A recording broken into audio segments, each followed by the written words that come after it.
আসসালামু আলাইকুম and hello everyone, welcome to my channel Fatema cooking and blogs. সবাই কেমন আছেন? আশা করি ভালো আছেন। আজ আর একটা রেসিপি নিয়ে হাজির হয়ে গেলাম। যেহেতু কয়েকদিন আগে আমাদের কোরবানি ঈদ গেল, তো এখন অনেকগুলো হাড্ডি আছে সবার ঘরে, আমি জানি ঈদের। তো এই তো আমি এখানে অনেকগুলো হাড্ডি নিয়েছি, আর এখানে বুটের ডাল নিয়েছি। তো আজকে বুটের ডাল দিয়ে কীভাবে হাড্ডি রান্না করে সেই রেসিপিটা আজকে আপনাদের সাথে শেয়ার করব।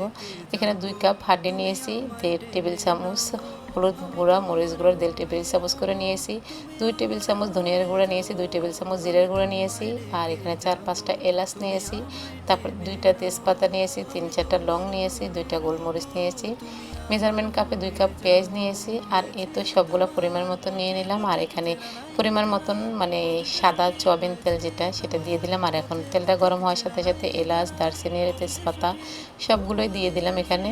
তো এটা একটা ফ্লেভার আসে, খুব সুন্দর একটা ফ্লেভার আসে। এলাচটা মুখটা পেটে দেবেন আগেই।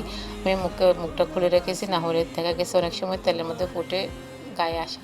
যাই হোক, এই তো মশলাটা যখন একটা গ্রান বের হলো তখন দিয়ে দিলাম পেঁয়াজটা। আর পেঁয়াজটা এখন ভালো করে আমি একটু ভেজে নেব।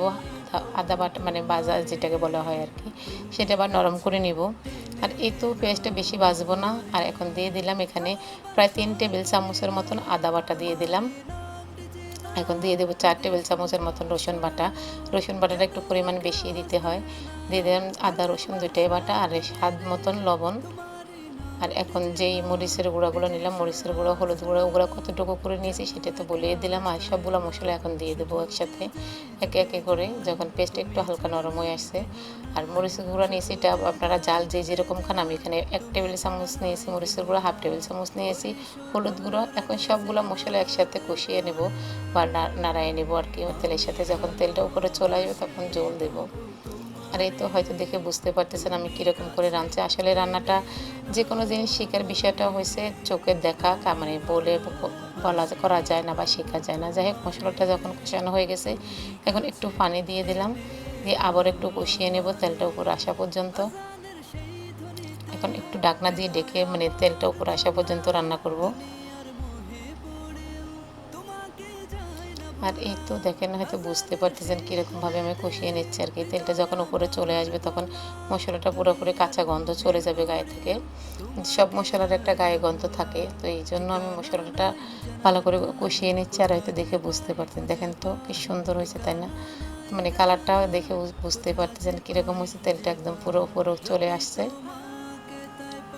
আর এখন আমি আগে হাড্ডিগুলো দিয়ে দেবো। আর যে কোনো হাড্ডি দিয়ে রান্না করতে পারেন, খাসি গরু, 2টা দিয়ে করতে পারেন। চাইলে আপনারা এইভাবে চিকেন দিয়েও রান্না করতে পারেন ডাল দিয়ে।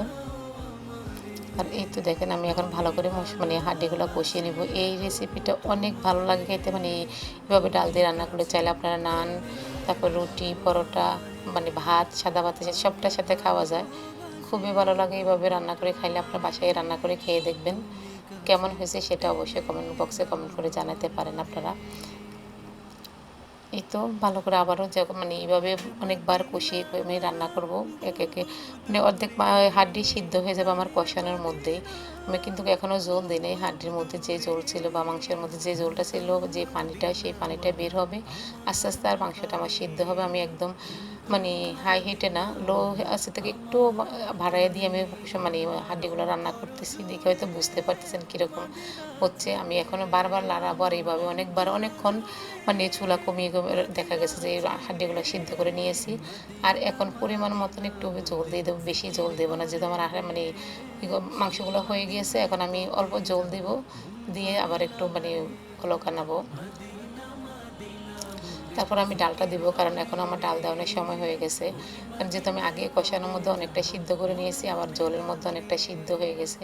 এই তো এখন ডালটা দিয়ে দিব, দিয়ে এভাবে আবারও ভালো করে নাড়া দেব, যেন সবগুলো মশলা ডালের ভিতরে ঢুকে যায়।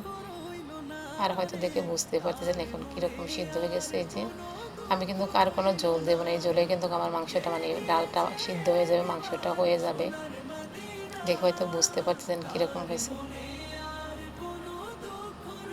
ফাঁকে দিয়ে কিন্তু আমি অফ ক্যামেরা অনেকবার এটাকে নাড়তে হয়েছে, বা নিচে যেন লেগে না যায়।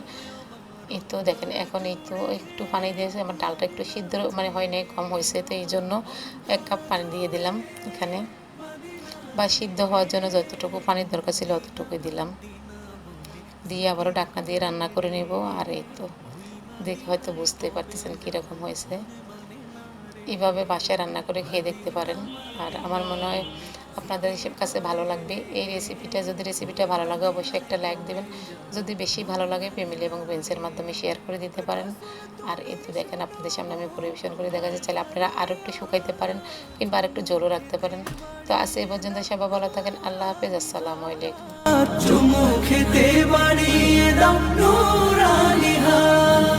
রাসূল তুমি শোনো।